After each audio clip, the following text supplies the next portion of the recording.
Sponsored by Skillshare. Now, Apple doesn't always hold March events, but when it does, 2015 brought us ResearchKit, the 12-inch MacBook, and the launch of the Apple Watch. 2016 was CareKit, the iPhone SE, and the 9.7-inch baby iPad Pro. 2018 was an updated entry-level iPad, Everyone Can Code, and a series of education-centric announcements. 2019 was Apple News Plus, Apple Card, Apple Arcade, and Apple TV Plus, with new iPads Air and Mini, and AirPods 2 moved into separate announcements to keep it all about the services. This year, given all the concerns and closures in China surrounding the coronavirus, even if Apple originally wanted to hold a March event in 2020, it may not be able to. But if Apple does, and there are no significant delays, if Apple does hold either one big event or a series of smaller releases, just what might Apple have in store for us this spring? I'm Rene Ritchie, and this is Vector. For the sake of this video, let's assume there'll be an actual full-blown March event. It could just as easily be a series of daily or weekly press releases. Things could get pushed to April or even to WWDC in June, like in 2017, but let's just assume an event. First Tim's first. Cook hits the stage with his trademark. Good morning, and welcome to the Steve Jobs Theater. We could get a few updates to start. Environment with Lisa Jackson, Education with Susan Prescott, Retail with Deidre O'Brien, or maybe Services again, with everything new coming to TV Plus, Arcade, Apple Card, fingers crossed for International there, and News Plus, which along with International desperately needs a complete redesign, similar to what Apple Music needed and got in its second year. We could also see Health with Jeff Williams or Sumbul Desai, either separately or as part of an Apple Watch segment, because, at the very least, spring means new Apple Watch bands, spring colors, and collections. Apple announced the third-generation Apple TV 1080p back in March of 2012, and the current TV app just last year in March of 2019. Tim Cook could stay on stage, or bring Senior Vice President of Internet Software and Services, Eddie Q, or a member of the Apple TV team up on stage to talk about the next big thing for our big screens. There have been precious few rumors of new Apple TV hardware. That may be because the current Apple TV box still seems overpowered for what it does. But that's not exactly true. Sure, it has an Apple A10X processor inside, but if you start pushing it towards HDR and then add compositing, you start to peg it. Apple's latest processor is the A13, and we may soon get an A13X as well.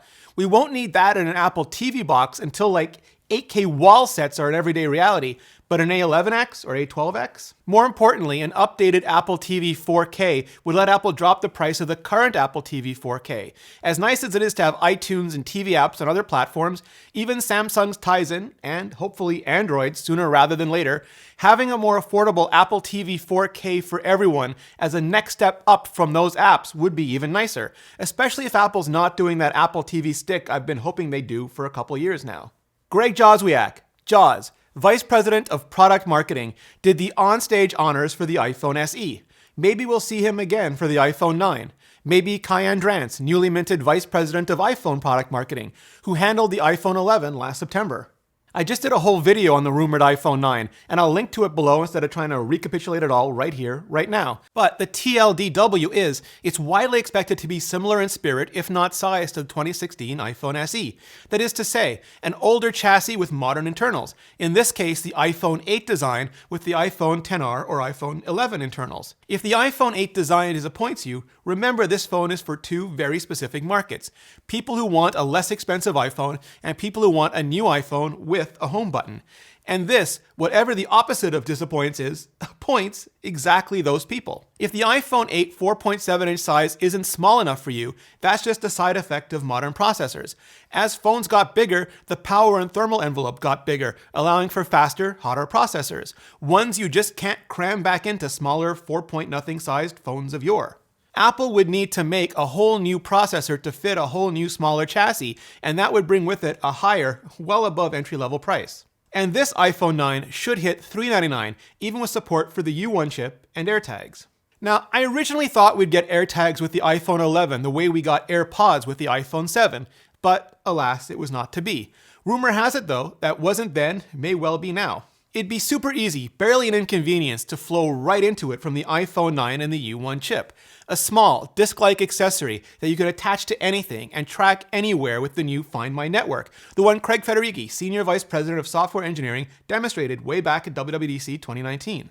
The network is incredibly privacy-centric, but a key part of any introduction will have to address any and all concerns about the tags being used in a non-consensual tracker manner.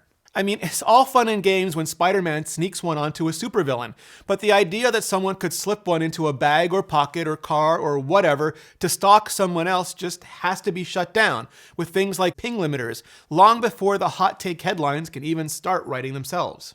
That done, we'll hear all about how the AirTags can be used with super sleek integration into iOS and macOS to make sure we never lose our wallet or bag or hell, our dog or cat or kid ever again. While I'm on the topic of accessories, whether AirTags charge wirelessly or have some form of longer-lasting battery situation, rumors are circulating that AirPower could make a comeback in a slightly less ambitious form, maybe without support for the only non-Qi device in the lineup, the Apple Watch. Apple doesn't need to make a charging pad anymore, not by any means, but if there is one and it's ready to ship immediately, it'd be a nice way to put the whole AirPower thing behind them.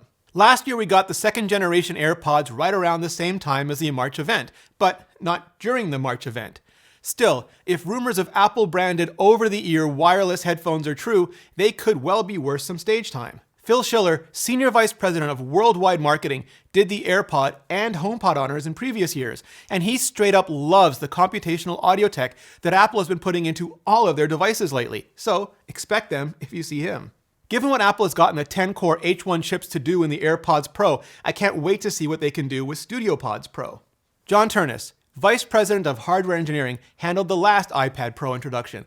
But as this next one is heavily rumored to be photography-centric, maybe we'll just see Phil Schiller stay up on stage. He's the one who handled the 9.7-inch iPad Pro back in 2016, and so many others ever since. And the iPhone 11 Pro, which has that fancy new 3-camera system that's supposedly coming to the next iPad Pro, along with the monstrous A13X processor, U1 chip, and whatever else Apple has inside its iPad Pro update sleeve this year.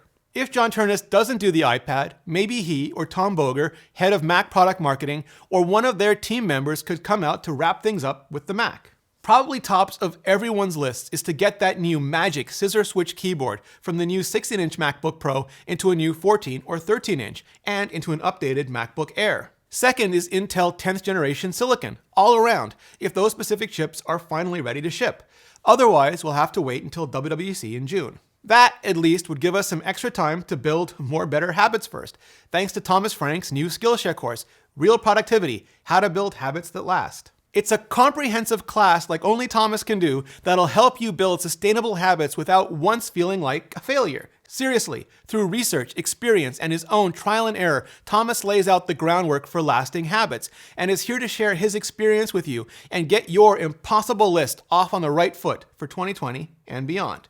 Skillshare is an online learning community that offers membership with meaning, with classes to explore in illustration, design, photography, video, freelancing, and more, real projects to create, and the support of fellow creatives.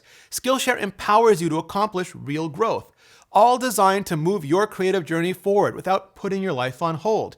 You can learn and grow with short classes that fit your busy routine, and affordably, with an annual subscription that's less than $10 a month. Join more than 7 million creators learning with Skillshare. The first 500 of you that click the link in the description below will get 2 free months of premium membership so you can explore your creativity. Act now and start learning today. Thanks, Skillshare, and thanks to all of you for supporting the show. So, that's what I expect to see at a March event in 2020, if there is a March event in 2020. But now I want to hear from you. Hit like if you do, subscribe if you haven't already, it really helps out the channel, and then hit up the comments and let me know. Thanks for watching, see you next video.